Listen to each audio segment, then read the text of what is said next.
Ladies and gentlemen, good afternoon. My name is John Allen, and I'm the president of the Brookings Institution. And it is my sincere pleasure to welcome you all to our online conversation on the critical role of public service in America today.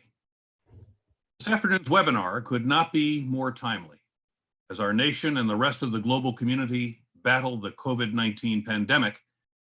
And as we mark the beginning of Public Service Recognition Week, a 35-year-old tradition honoring the individuals who serve and sacrifice our great nation.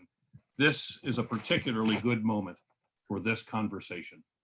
We are pleased to partner today with the National Commission on Military, National, and Public Service, a bipartisan 11-member group created by the Congress to develop recommendations to inspire more Americans to participate in military, national, and public service, and to review the military selective service process. Last March, after 2.5 years of research and public hearings and conversations with Americans across the country, the Commission released its final report entitled Inspired to Serve. We at Brookings are honored and we're delighted to join forces with the Commission today to highlight its outstanding work on this important topic and to discuss the conclusions of their extremely comprehensive report. Amidst the COVID-19 crisis, public service, even from afar, has never been more important. The service and the sacrifice of so many, from our cherished medical professionals and frontline healthcare workers, to our first responders and police, and those in our public and transportation systems, and those providing essential services in our utilities, and the tireless work of those who deliver to our homes. This work is service indeed, and it is critical to the integrity of our society as a nation. And for that, we truly thank them. Now, throughout my career, I've witnessed the transformative quality of service time and time again when individuals from different walks of life have had the opportunity to serve their country and to do something bigger than themselves. They've lived up to the challenge and grown exponentially as a result. Indeed, they have regularly emerged as better citizens with strong bonds that last a lifetime.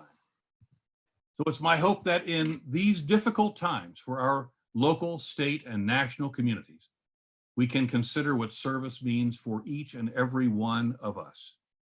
After all, the service is not a singular experience designed for a few or even for personal gain.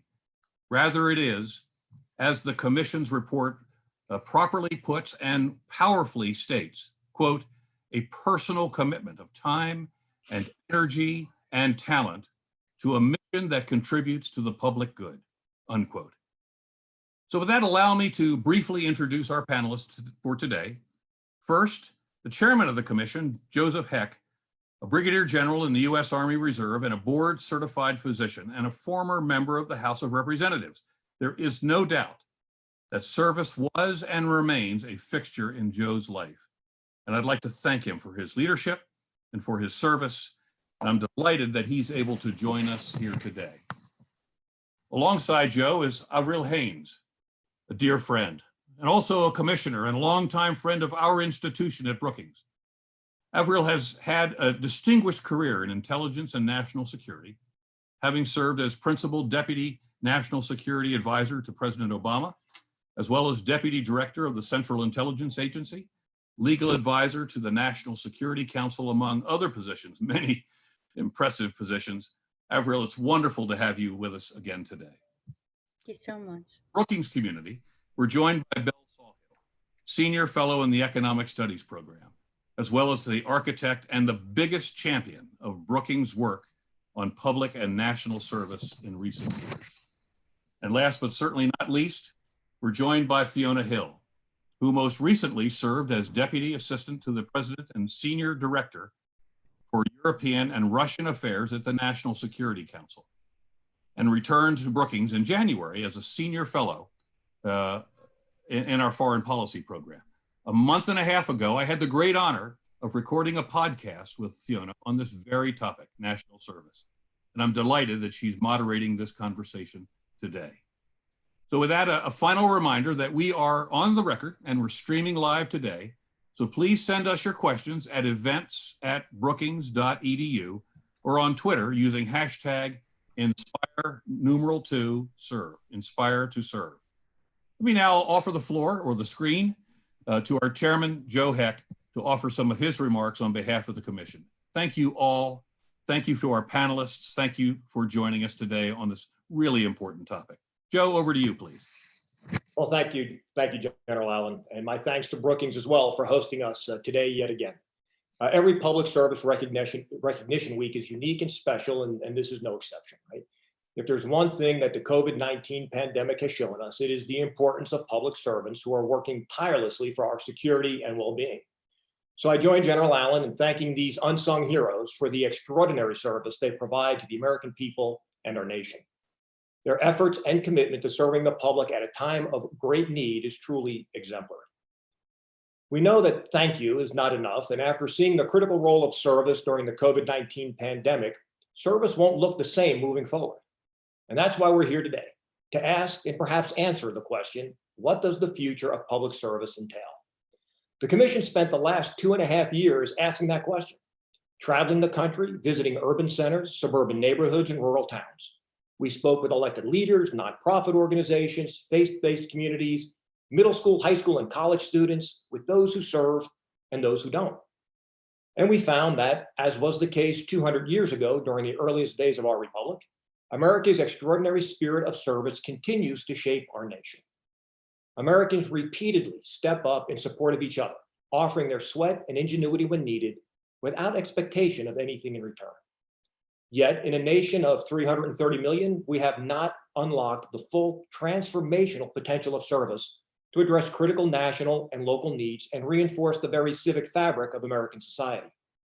Our vision is of a nation in which service is the common expectation and experience of all Americans, when it is the norm, not the exception, when every American is inspired and eager to serve.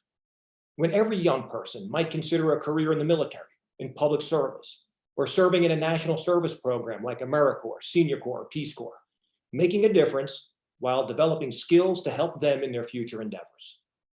Service, beginning at an early age and continuing throughout one's lifetime, develops skills and leadership among those who participate, maximizes federal investments in pursuit of local, state, and national solutions, helps develop the nation's workforce, and brings people together to meet the critical needs of the nation.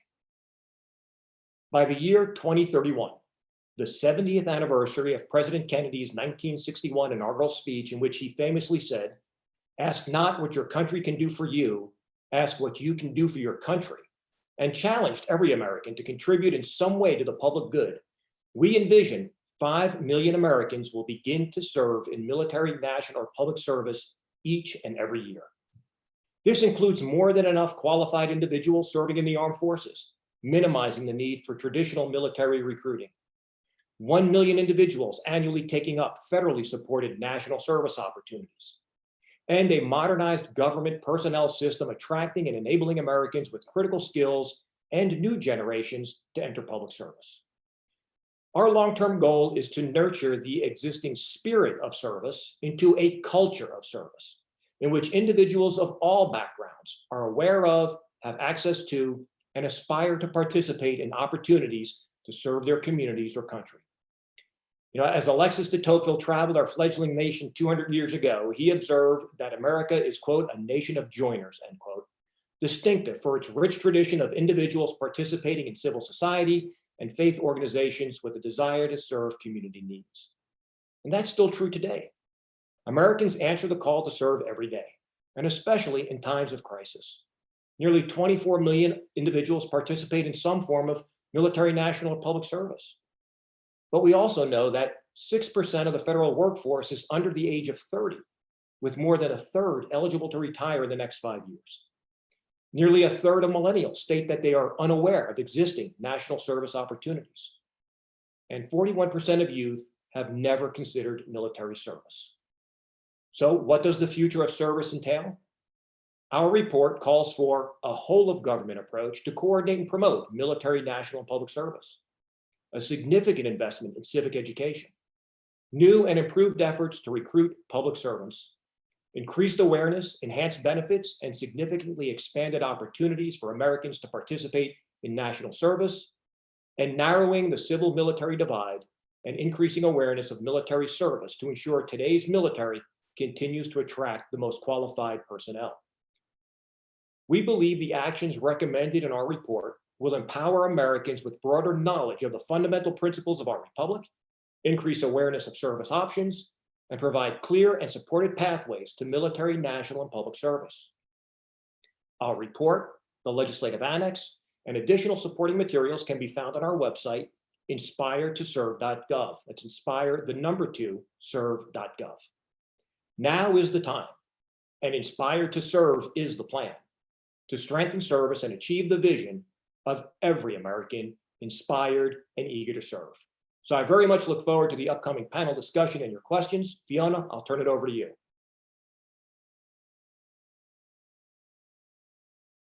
Thank you so much, Joe. I also want to thank everybody who is on the other side of this call today for joining us. As you have mentioned, it's the week that we actually celebrate and recognize public service. And I know that for many people outside of the public service sphere, this isn't a very well-known week of recognition.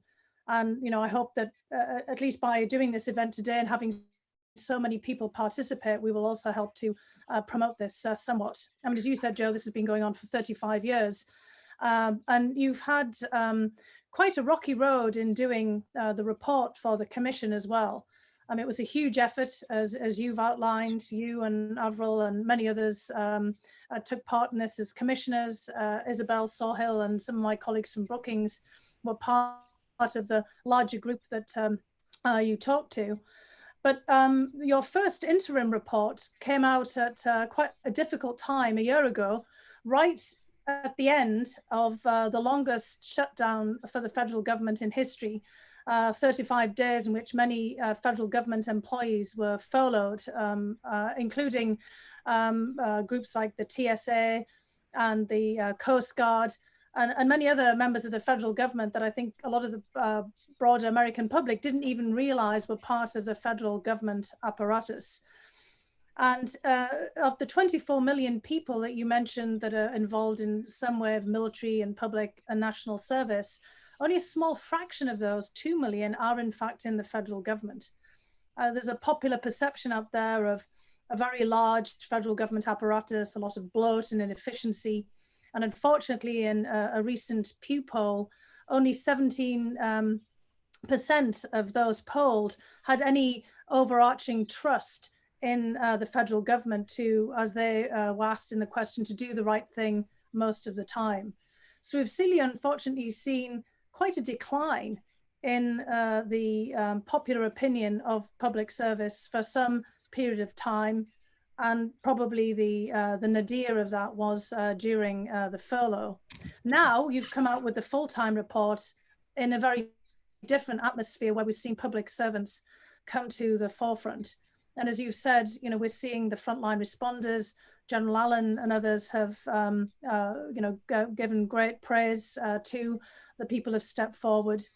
We've seen Dr. Fauci, Anthony Fauci, one of the key people in the task force, when he's asked how he'd like to be remembered for dealing with this very difficult situation, saying he'd like to be remembered basically as a dedicated public servant who was trying to do his best in a period of great adversity. So some of the questions that we've had coming in from the people who are listening today have been really about how this experience of the pandemic, of dealing with COVID-19, may have shifted the thinking about public service. Can we really say that there's been a shift over the course of this full year in which you put out the interim report and now you've put out the final report, which came out in March? Do you think there has been a perceptual shift? And if so, can we build on this momentum? And how would you like to see the commemoration of Public Service Week, say, a year from now, and looking forward into the future? Who would you like to have start that? Well, I'd like perhaps, Joe to make a quick comment, and Avril, then to come to you too as a commissioner to give that and your perspective as well. Thank you. Well, thanks, Fiona. And as you mentioned, the irony of releasing our interim report during the longest government shutdown when we were talking about how to entice more people to enter public service was not lost on us as a commission. I think, quite honestly, it's too early to tell whether or not there's been a shift based on the response to the COVID pandemic. Certainly, those of us that follow public service have seen individuals, again, perform heroically. And I think perhaps it's also expanded the definition of who is considered a public servant, right? So, whether it's the school teacher who had to readjust their lesson plans or figure out how to educate their students via distance learning, whether it is the healthcare professionals, the nurses that are working in the emergency department, in many cases becoming infected themselves. So I think hopefully the big takeaway will be a greater expansion of who is considered a public servant. And I think you will still see those who want to try to call out the potential negative. People are certain naysayers are going to be naysayers regardless of what happens, right? But I think there is a movement that is a fledgling movement based on the response. I think it'll expand the definition.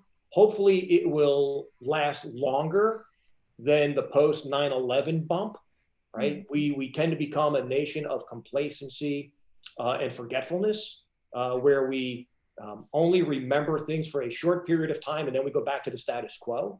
I'm hoping that something like this, which has truly affected the entire nation in a degree heretofore unimaginable, will help elevate the imprimatur of those who are public servants.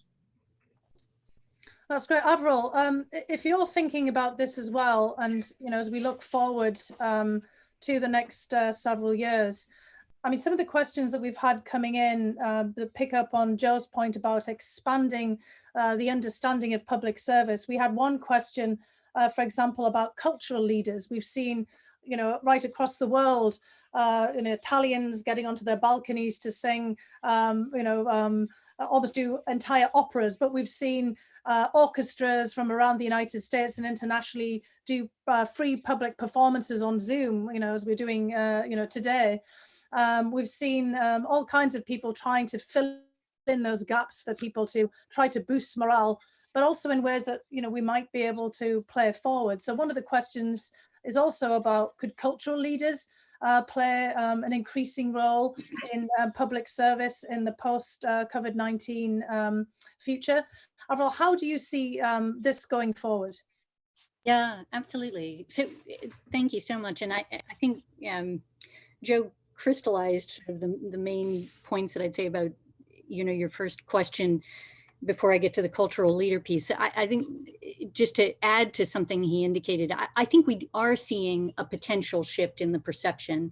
And there was a Pew poll that was done recently that indicated really sort of significantly greater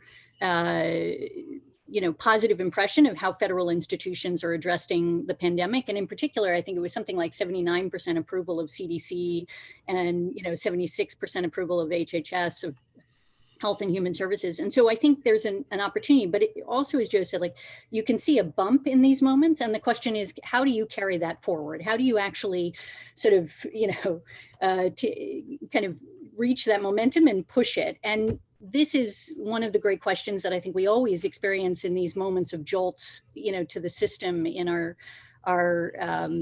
country. And I am hopeful, right, that we can take this opportunity to actually not just grasp the sort of the morale issues and the point about recognition of what it is that federal service does and correct some of the misimpressions, as you pointed out, even in your very question, right?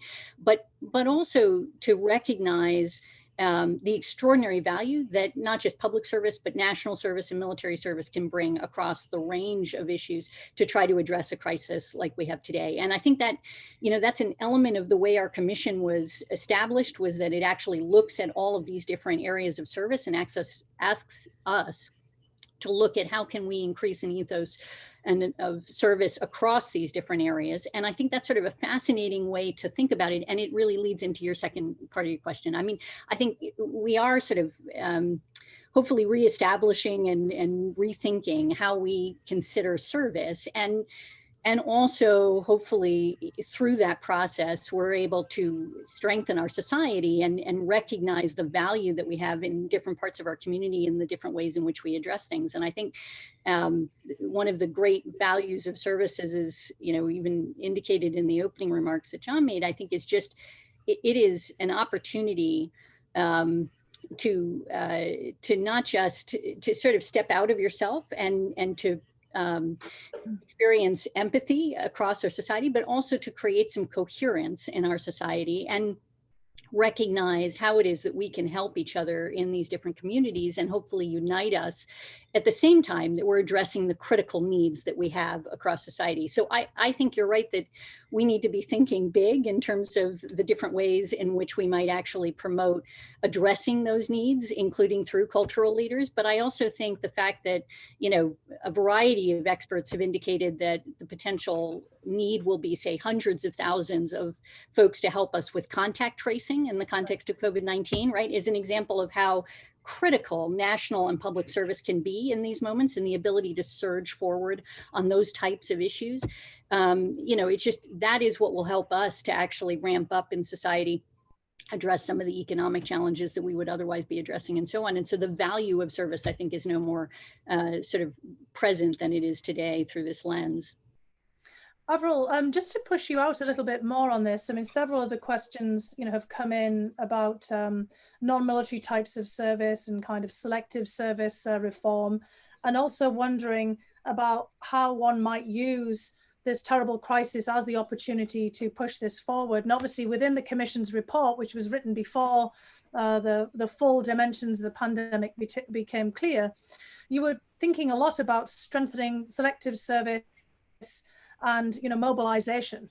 And so thinking about how one might do this concretely for a national emergency, is there different ways in which we could bring together the dimensions of service that the Commission has laid out? And I just want to give an example from the United Kingdom, which obviously I know firsthand myself from my earlier part of my life. They have the Royal Voluntary Service, which has been helping the National Health Service. But it was initially set up on the eve of World War II in 1938 as the Women's Voluntary Service to organize for potential air raids and other, national emergency as a result of the anticipated at that point outbreak of war. And then has morphed in over time from 1938, all this time, into a sort of a standing national mobilization entity. What were you thinking in the terms of the Commission about this and about these kind of larger roles that a more formalized service could take? Yeah, so there's so many things to pull, so many threads to pull out of your question, but let me just start with this. I think in going around to the 42 cities, 22 states that we did as we talked to people around service, there's a remarkable interest in actually engaging in service. I mean, I think the history of our country is one that surrounds itself in this area, and you see that people want to serve. However, the awareness of what the options are is actually quite low. And to your point, I think one piece of what we were trying to figure out is how do we increase awareness? How do we give people an opportunity to actually engage and see what they're interested in, what they can do, what skills they can bring to bear, and then make those connections and allow service to occur across a range of sectors in order to address not just, as you point out, the military pieces, but also sort of national emergencies more broadly. And one of the recommendations that we have is this service platform that really gives everybody an opportunity to get on to the website and sort of say, okay, there's all these different types of service. I can essentially register and sign up for a whole series of different things that might be available to us through that process. But that is sort of creating that awareness is obviously only one very small piece of this puzzle, which is to say that you need to also build the infrastructure in order to allow people to serve, give them both the aspiration and the access to it. And, again, when you look at what we have right now, we have appropriations for only about 75,000 positions for AmeriCorps, our sort of major national service piece. 250,000 is the goal that's currently in legislation. We indicate, as Joe indicated, up to 1 million. We want to see 1 million slots provided for national service out of the 5 million that we're looking to actually promote for 2031. And I think, you know, building that infrastructure, getting the appropriations in terms of what are the concrete steps that need to happen, right? Building out all of those pieces that allow people to actually not just understand what's available, but then sign up, then have an option, and then be able to serve effectively, right? All of those are a piece of the puzzle, I think, to actually mobilizing what we have available to us. And if you think about it through the lens of just this particular emergency as a way to understand how valuable it can be, right? So imagine, if you will, a scenario in which you've already got essentially this kind of service platform available, right? And people have already signed up for their, you know, there might be a state-ready reserve for healthcare workers, for example, which some states have, like in Colorado and other places, that would be available on this kind of a website for you to sign up to serve for, right? Other states can have those, the federal government can have those, and the FEMA core space, all of those things. And then we'd have those, basically that roster of folks that you could then mobilize really quite quickly. And moreover, it's not just mobilizing in the moment, in other words, having the list of people, right?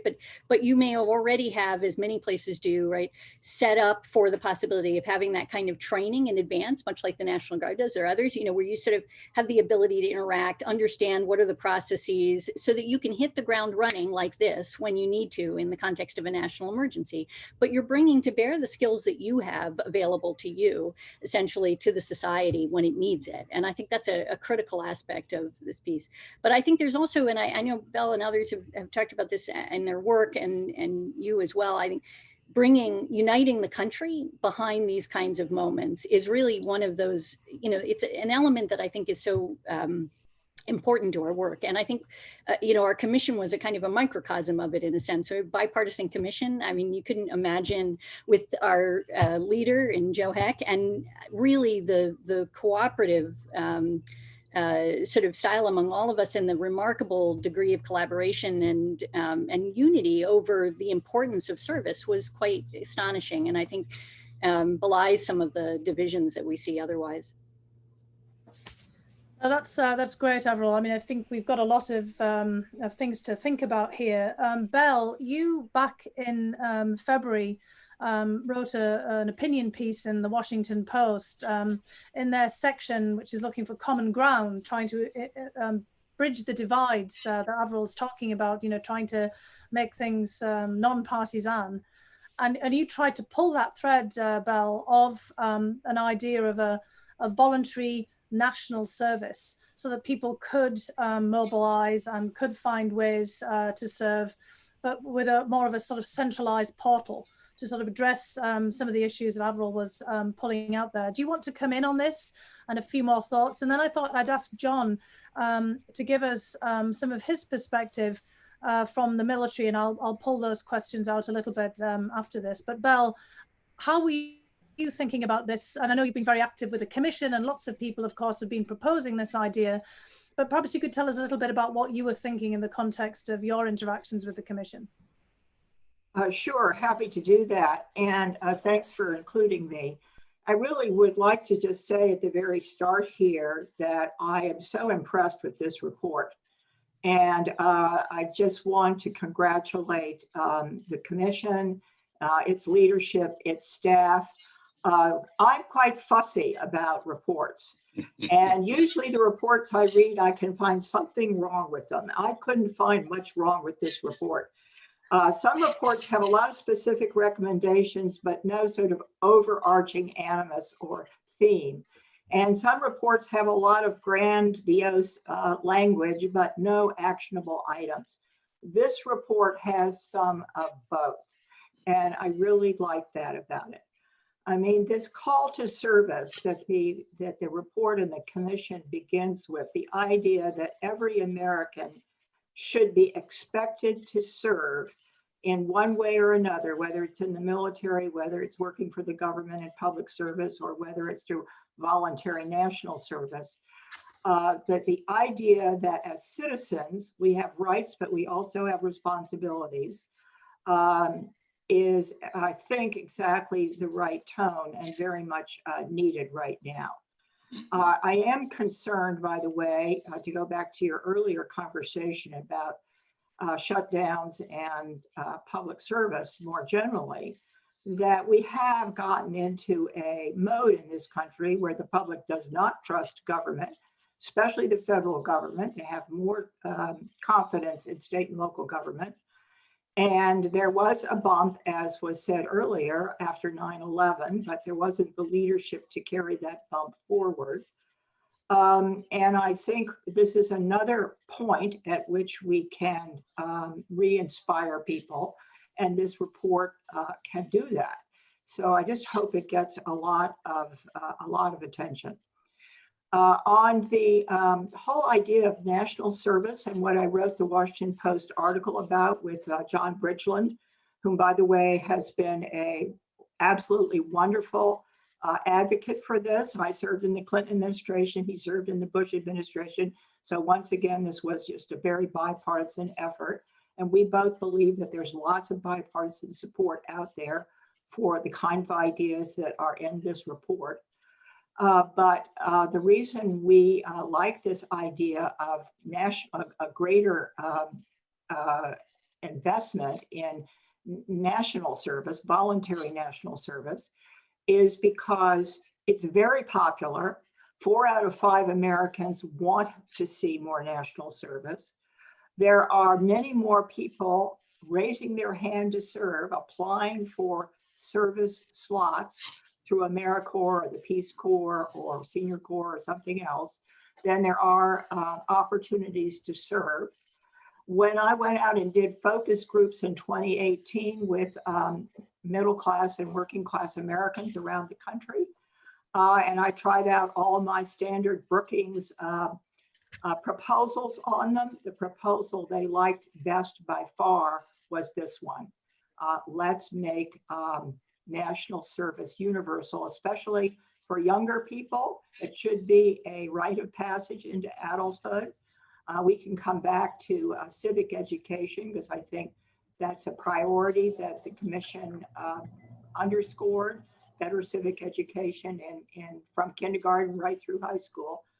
I'd like to come back to that, but we have a elderly population, I mean an aging population, I should say. I'm in that category. Many of my friends are looking for ways to serve. They don't see where the opportunities are. So there's a demand to serve. And what we need is the kind of platforms and the kind of resources and so forth that the commission has talked about, a council and the White House itself, and so forth. Now you ask about one of the benefits that I think universal national service would bring, and that is that I have stressed in my own work, and that is reducing our divisions. You know, as we all know, we're very divided now as a country, whether it's by political affiliation or by race or religion or by geography or something else.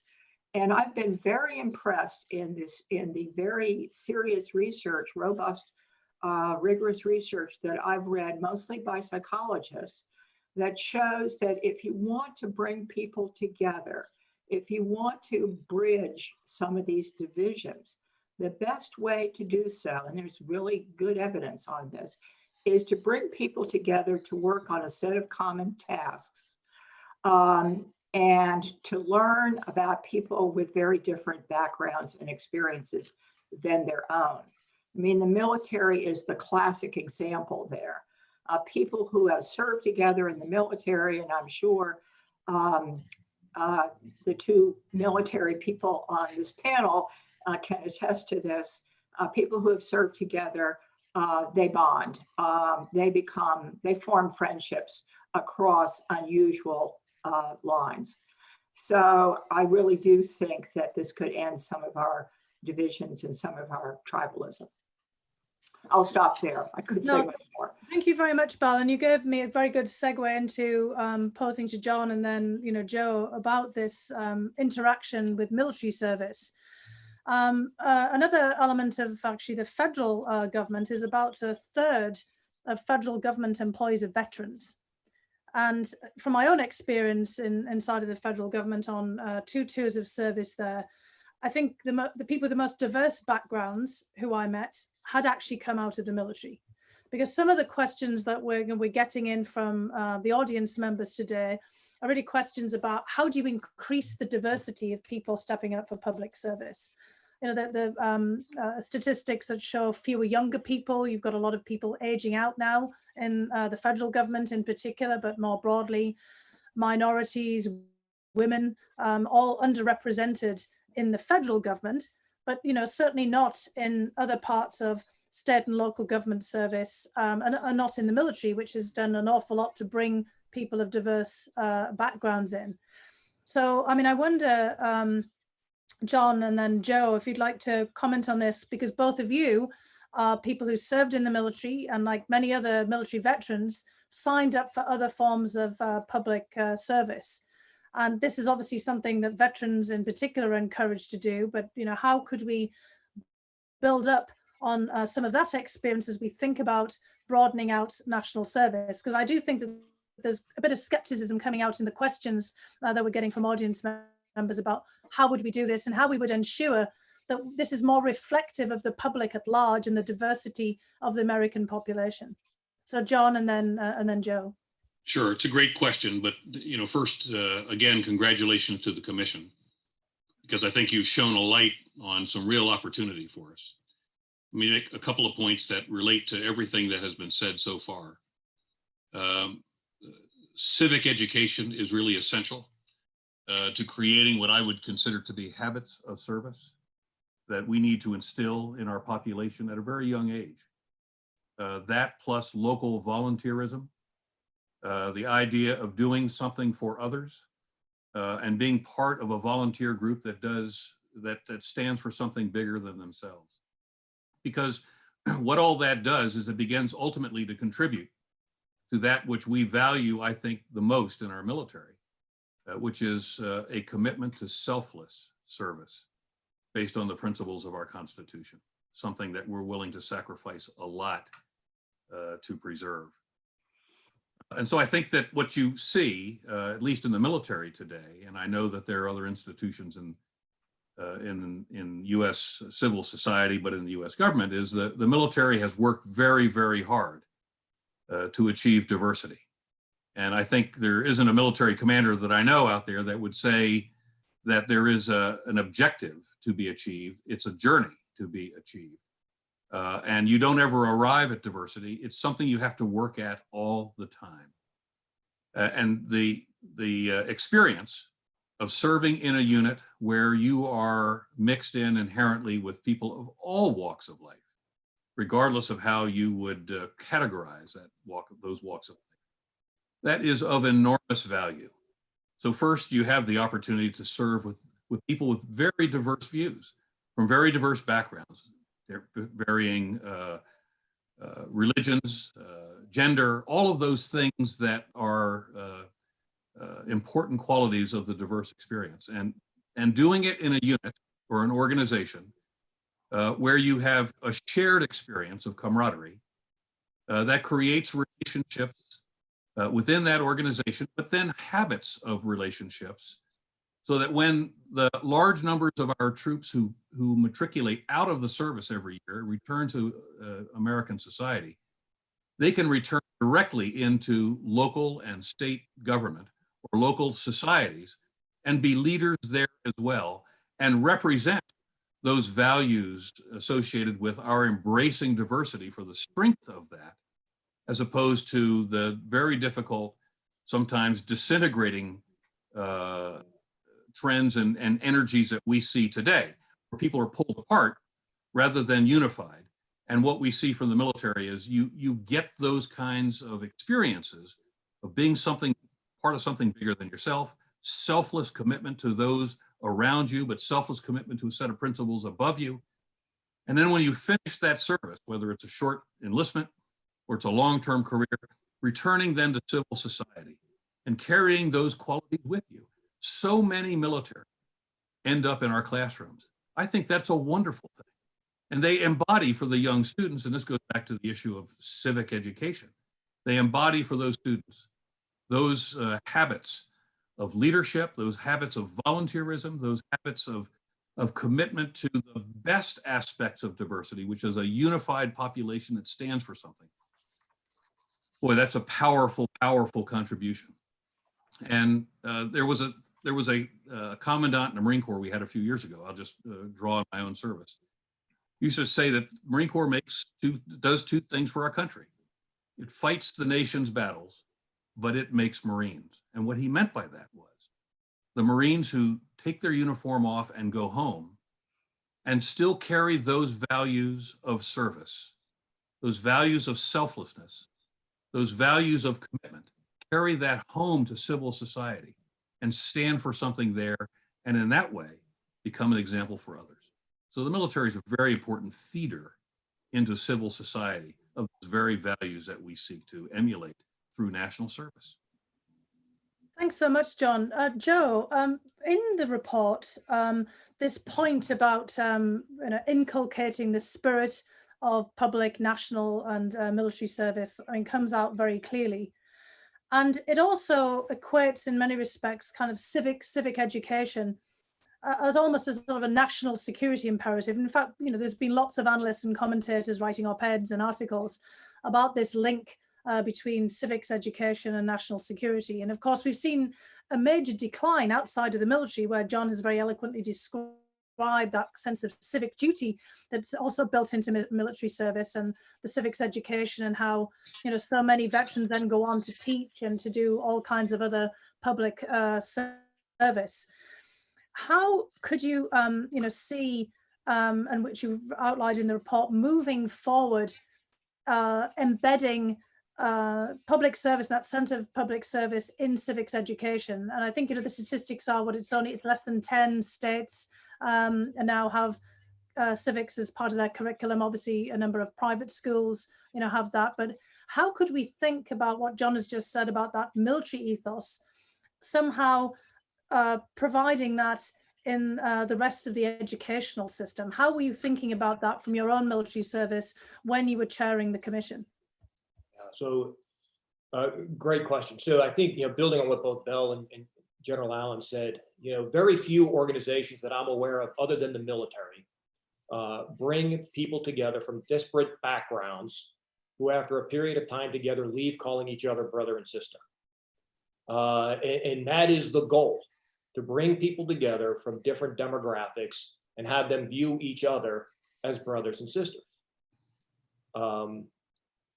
And I think that service experience is what then propagates that military veteran into some other form of service. We saw this, on our travels, visited with a group from Senior Corps outside of Harrisburg, Pennsylvania. A group of aging retirees who now decide that they want to give back to their community, whether it's, visiting with homebound seniors, tutoring at-risk youth, providing meals. And so I asked them, what their background was previously and what made them get into Senior Corps, right? So almost invariably, all the men were prior service. Women were either prior service, nurses, or school teachers. So somebody who had a service ethos already embedded within them. So to the question of how do we expand this and how do we get it into different demographics, so I'm a physician, right? So everything for me is a medical analogy. So, I believe that everybody has a service gene, and the goal is, how do we activate that gene? Because we know historically that if somebody participates in a service opportunity and it was a meaningful, fulfilling experience for them, they will continue to serve throughout their lives, right? So how do we start that earlier? So we started with civic education and making sure that youth understand, as Bell said earlier, that it's not just about your rights as a citizen, but your responsibilities as a citizen. How can you ask someone to give to a country, to a community, to a state, when they have no idea about how we were formed as a nation, as a state, as a community? And this came to me as well. We were in Denver visiting a high school in an at-risk community. And quite honestly, one of the students, as we were talking about service opportunities, said to me, why would I want to give back to a country that I don't believe is given to me? Right? And so we had to talk about, well, it's not just national service, you can give right here in your community. And all of a sudden, eyes were wide open, right? And so we start with civic education. And I think also important is the follow-on service learning piece that we put in, right? So we talk about a maybe finite service project in the middle school years. Here's a certain project that you're going to do as a middle school student to show you what service is about. We talk about semesters of service in high school, where there's a semester-long service project you undertake as a high school junior or senior before you graduate.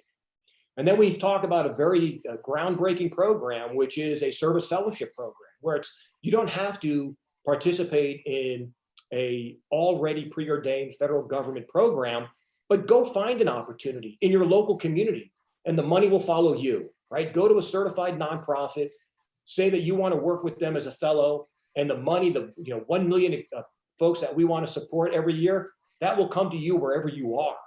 So it's not necessarily having to grow more of the national service programs based in Washington, D.C.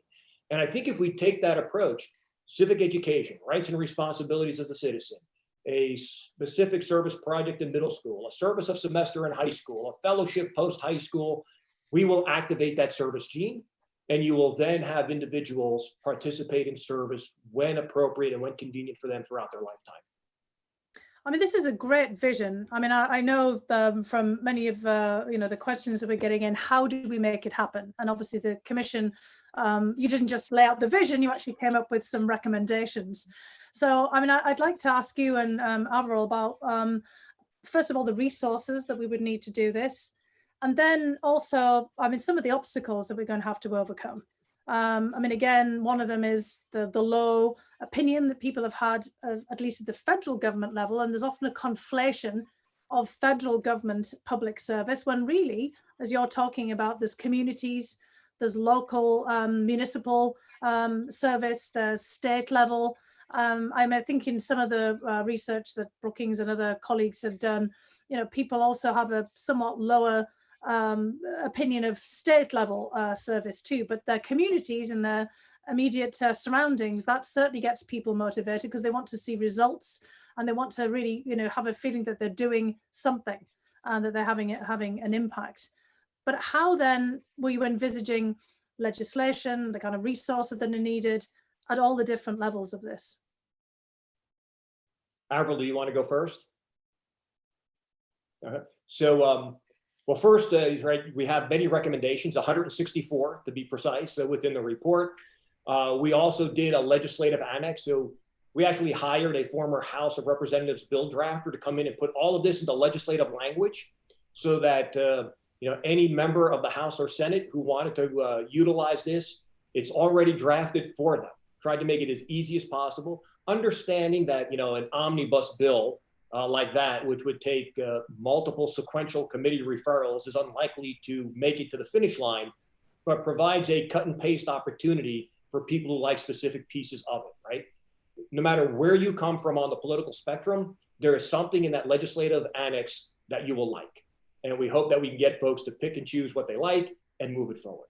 Now, the only areas that we actually directly assigned a cost to were to the civic education piece and the service learning piece. Civic education, $200 million a year, service learning, $250 million a year, in part to call out the very apparent lack of federal support for both of these things, right? So civic education funding has dropped from 2010 to now from $150 million a year to $5 million a year. The federal government spends $54 per student on STEM and 5 cents per student on civic education. So we did it in order to actually call out what we believe is the injustice about how civic education and service learning is viewed within the federal bureaucracy. Now, we know that there are other costs associated, right? You want to grow national service opportunities, and you will hear people argue the counterpoint. That's been tried before, right? The Edward M. Kennedy Serve America Act called for 250,000 national service program slots, which were authorized but never appropriated. So the authorization's there, but the money's not. And we try to make the argument that this is about investing $1 today to save that $4 or $5 on the back end. We know the studies have shown that for every dollar invested in national service, the investor, in this case the federal government, will recoup $3 to $4 on the back end in lower use of social safety nets, of lower criminal justice issues, right? So we've got to make that case. We show that if you give that person, as I mentioned, a meaningful service opportunity earlier, they will continue to serve and give back throughout their lifetime. So it's like compounded interest. I mean, it just keeps giving back over and over again. And those are the arguments that we need to bring forward, very vociferously to those who may still be an opponent, not necessarily of service, but of the federal government's funding of the programs. And I'll give Avril an opportunity, because she was instrumental in pulling together a lot of these recommendations in this area. Yeah, and Avril, perhaps you could also think about whether there's a public-private component to this as well. I was going to mention that would be great to hear some of your thinking on that too.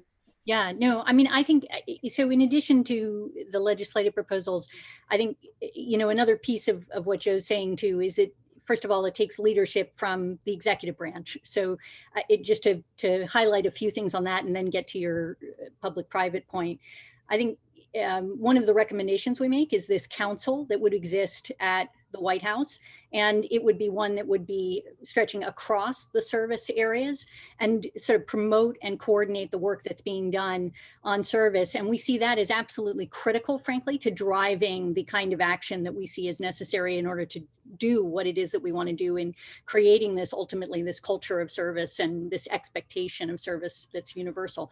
The second piece I'll just note in that context is, we make a lot of recommendations that are present in part in the legislative proposal that relate to the public service piece. So just coming back to the beginning of our conversation and how critical it is to have, frankly, a far more flexible, less outdated personnel system that's really based on talent management as opposed to the current structure. Dealing with USA Jobs and just a total overhaul of that, thinking about more flexible benefit opportunities so that you can have and attract and retain, frankly, the talent that's in this next generation that doesn't think about spending a 30-year career in the federal government, but wants to go in and out and use their talents as they can. So a whole series of things that require both legislation and executive action, because there's actually a lot of authorities we found that exist for the executive branch that aren't being used, frankly, to create the kind of atmosphere and the talent management system that we see as valuable. So there's so much more to be said, but leadership, as Belle said, really, from the executive branch is a critical aspect of this. But another point is we talk about and we call out in the context of our recommendations, both institutes of higher education and the private sector in particular. And the fact is there's a lot that these sectors can do to contribute to creating the kind of culture of service that we're interested in promoting. And it's from the institutes of higher education perspective, you have much to say in relation to what's already been said on the civics education and service learning. Obviously, institutes of higher education can help to train the teachers that work through the K through 12 education that we'd like to see have happen in civics education and in service learning spaces. And also to accentuate those, to create the curriculums, to really promote these areas in ways that they haven't been for some time. And then secondly, is thinking about it in admissions, right? Like having an expectation and a recognition of how valuable it is for students to experience service and to contribute in that way, I think is a piece of what we'd like to see as part of this universal expectation of service and a recognition of the value that it provides, not just for the society, but for the actual individuals who are engaging in it, both professionally and personally. So I think that's another piece of it, but then also, frankly, focusing in on the kinds of talents and skills that are needed in public service and really trying to drive education in a way that helps to promote that. Because I think, I know that John and Fiona, both of you, and Joe as well, and Belle probably too, but all of us that have spent so much time on national security and foreign policy recognize how critical it is, frankly, that we actually are able to mobilize the talent that exists in this country to make us as competitive as we need to be to address the threats of the future. So I think that's a critical aspect of what can be done.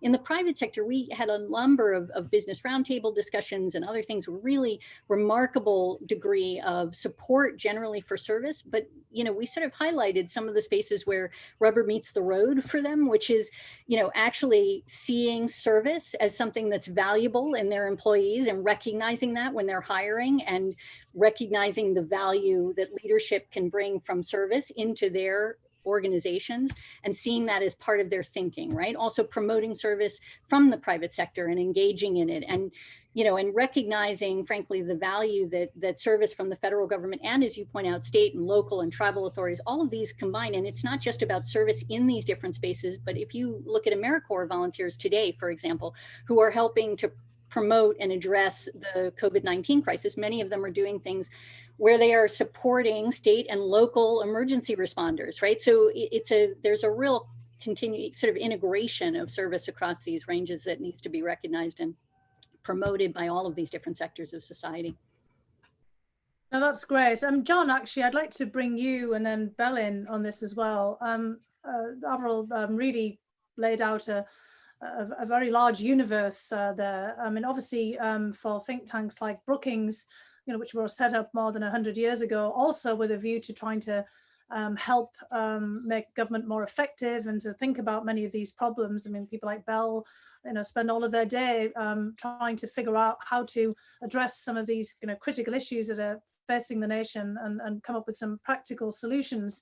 Some of the questions that we've also got in have focused on how can you globalize this thinking. I mean, obviously, we're trying to figure out how to deal with crises that America is facing and to mobilize our population to deal with challenges that are intrinsic to us. But there's also, very much an international dimension to this, particularly when you're dealing with a global pandemic. There are best practices that one can pick up. I mentioned the Royal Voluntary Service in the United Kingdom, which is really kind of one of the things that we're talking about here, this how do you mobilize a nation really at all kinds of different levels to deal with a crisis. And it was set up just with the anticipation of World War II and has continued all of that time.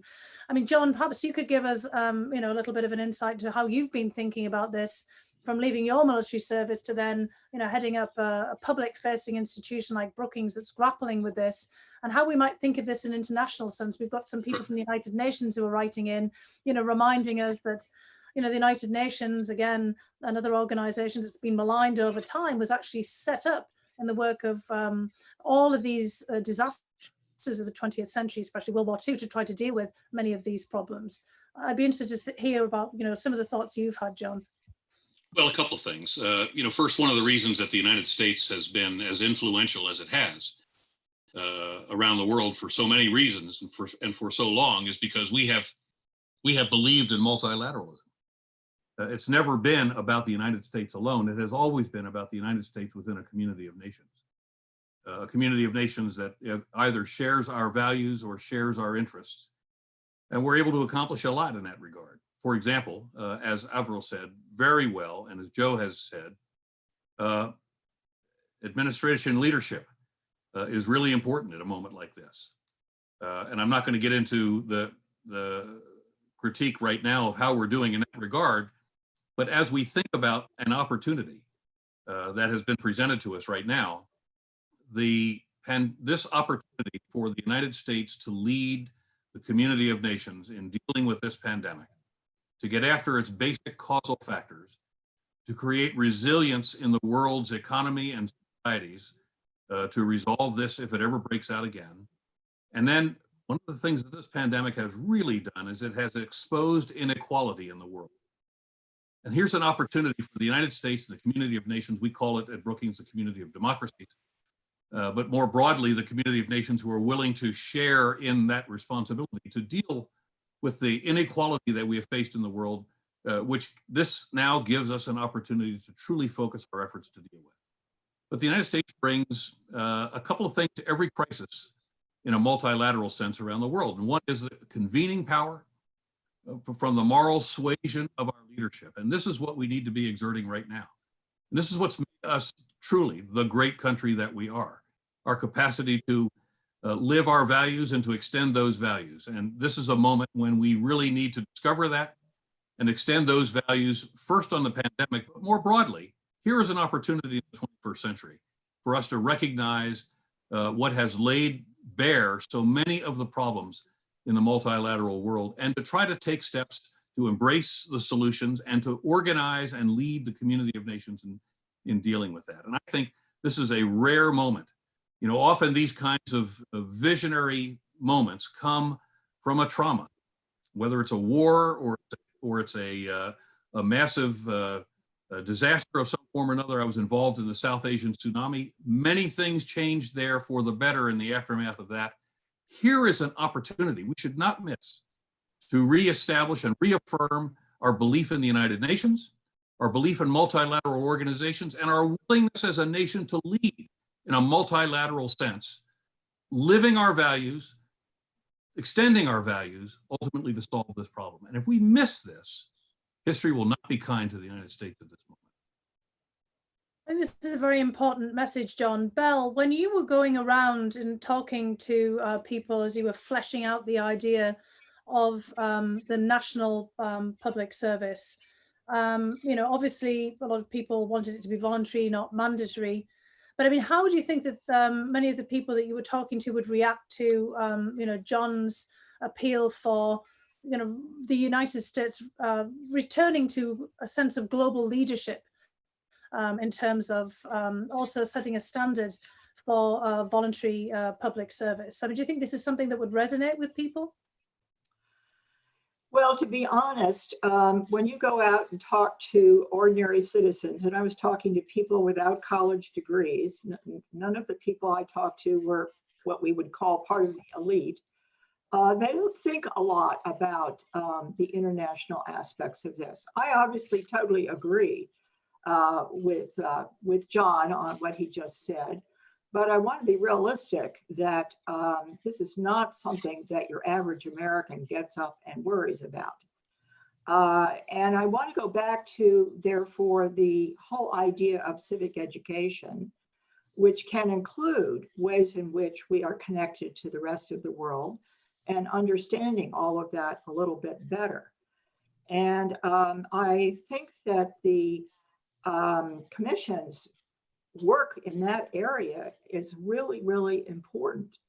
I mean, people are shocked when you tell them that 22% of Americans can't name even one branch of government. They're maybe even more shocked when you tell them that 37% don't even know one right that's guaranteed by the First Amendment. Think about that.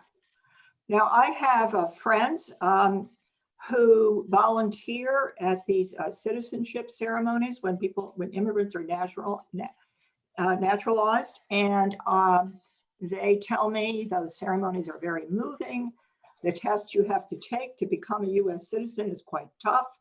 I'm afraid most of our high school students couldn't pass it. They should be exposed to tests of that sort, and they should be asked to go to such a ceremony before they graduate from high school. I think they would learn that people from other countries are very eager to become US citizens, but they do need to learn about what life is like if you're not a US citizen. Well, I can certainly attest to that, Belle, as a naturalized citizen, that, I found the civics educational part of that not just very interesting and necessary, but also very moving. And I have to say, taking part in that naturalization ceremony was a very important event for me. And I was really struck just at the diversity and just the great upwelling of positive emotion of the people that I naturalized with. I mean, it was in a sort of rather faceless building up in Baltimore, but it was one of the most moving occasions in my life. And I do think that, finding a way back to civics education is very valuable.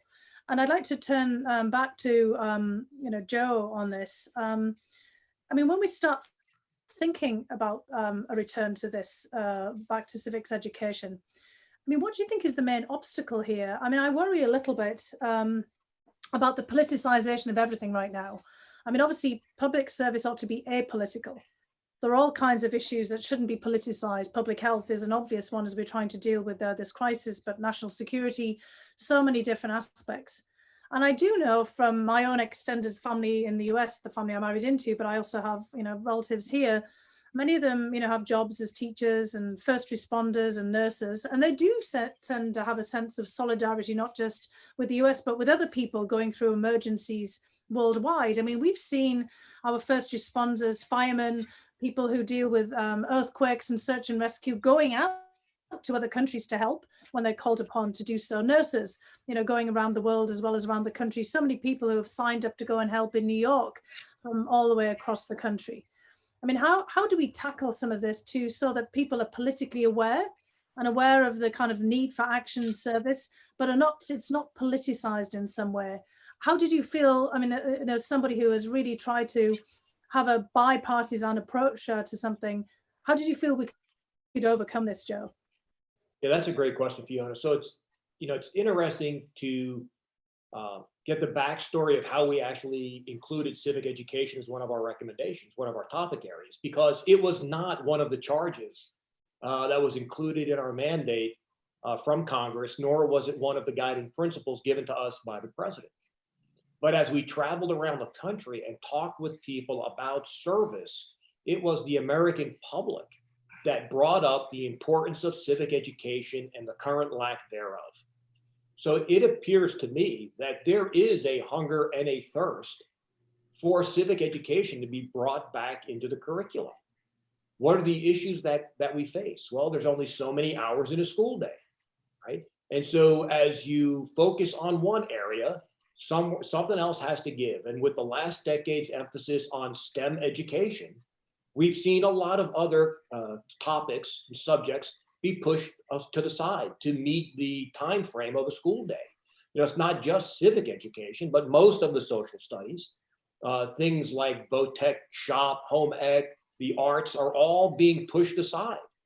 And so we have to strike the balance, right? Yes, STEM education is important, but if you don't have a fundamental understanding of this country and how we function, having a STEM education really isn't going to be of much benefit. So that's one piece. The other piece, of course, is always funding, right? We ask local school districts to continue to do more with decreasing federal dollars. As I mentioned, the amount that was formally appropriated to this area and how it's declined over the last decade. So that's why we call for the service grants and the civic education grants to help provide the seed money, if you will, for schools. We also talk about the importance of an assessment of the progress, right? There has to be a return on the investment. And so, you know, the National Association of Educational Progress has a civic education exam.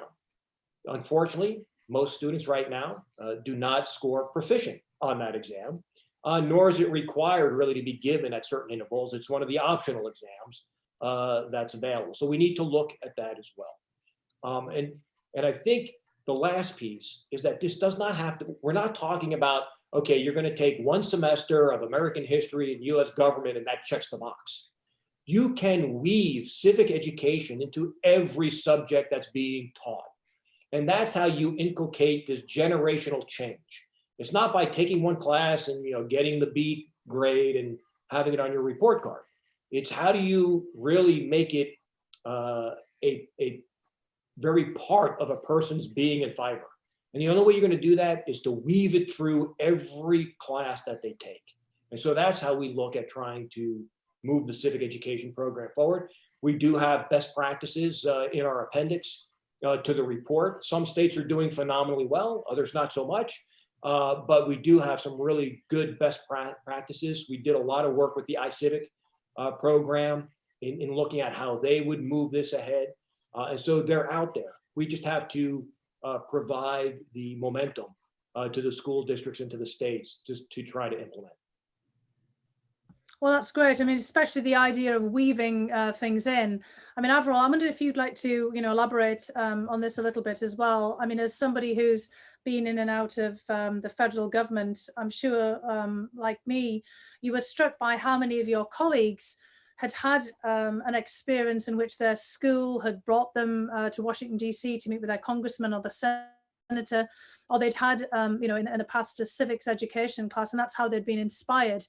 I mean, I have to say that my experience in the National Security Council, also the National Intelligence Council, I was struck by, you know, just the diversity of the walks of life that my, you know, fellow public servants had come from.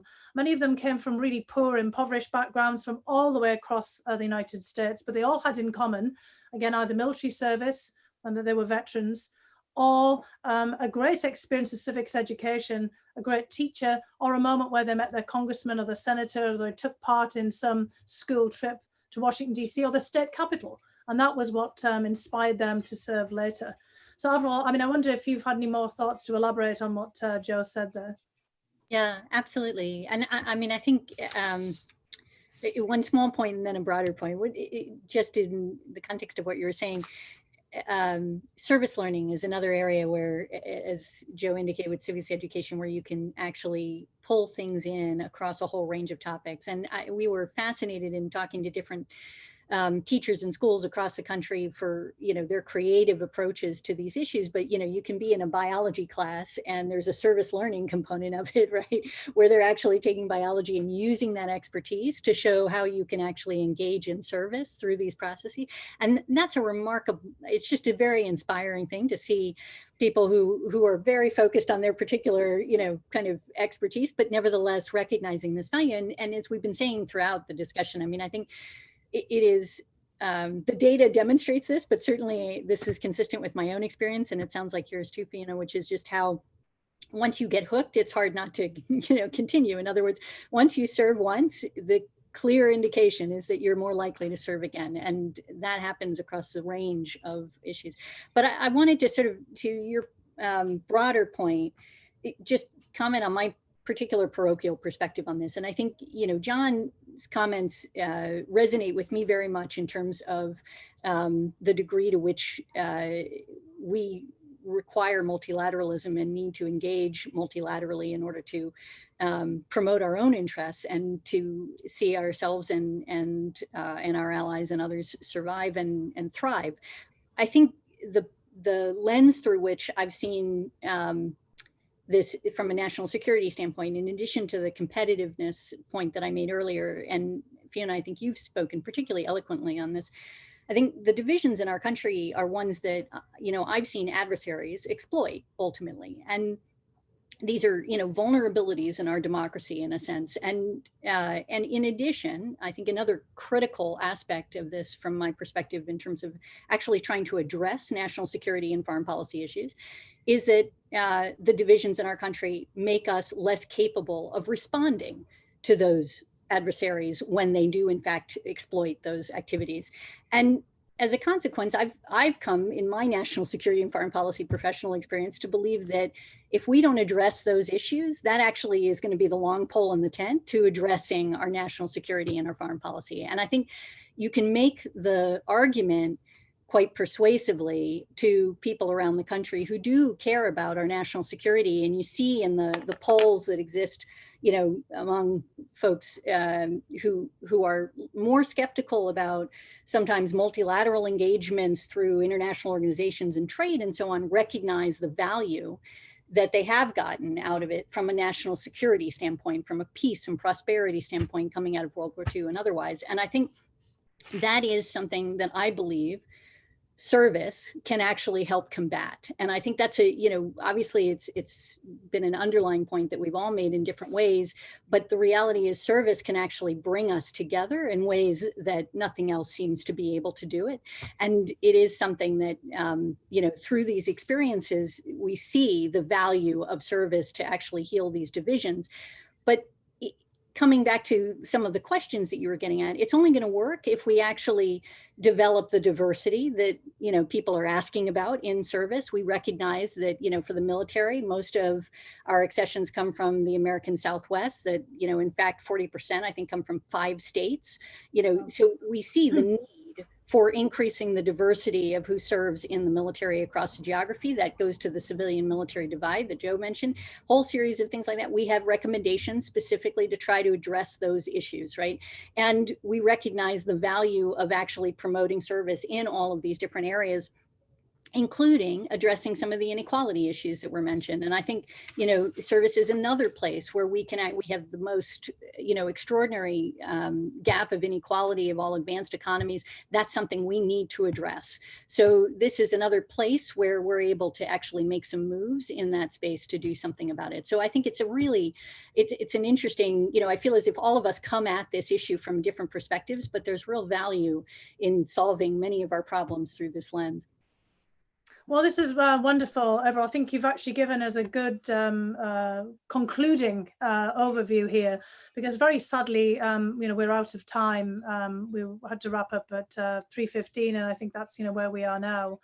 I would just like to thank all of you on behalf of Brookings and all of my colleagues for participating in this. And I know that John is very eager, for all of us to help out more on inspiring people to public service. It's the ethos of Brookings itself. It's why Mr. Brookings and his family endowed the institution more than 100 years ago to help in increasing the effectiveness of our government. And that can only be done when people are mobilized behind that, not just in support of government in a kind of a popular opinion fashion, but actually actively taking part in it.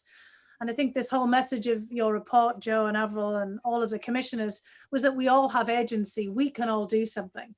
And, as you said, Joe, in your opening remarks, we're looking forward next year to the 60th anniversary of John F. Kennedy's call to service.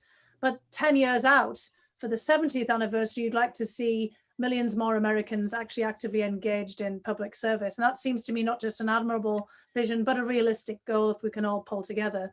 And with Bell and other colleagues at Brookings who are looking at voluntary service and at civics education, hopefully we can keep a role in this space too. So I'd like to congratulate the Commission again on this fabulous report.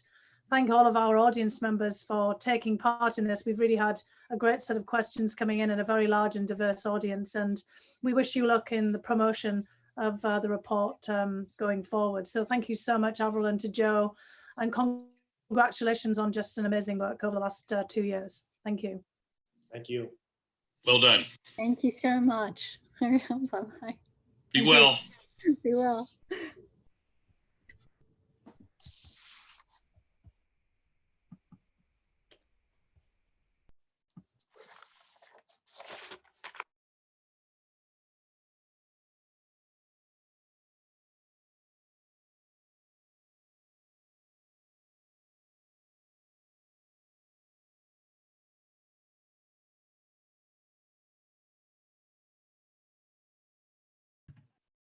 Great job, guys. It went really well.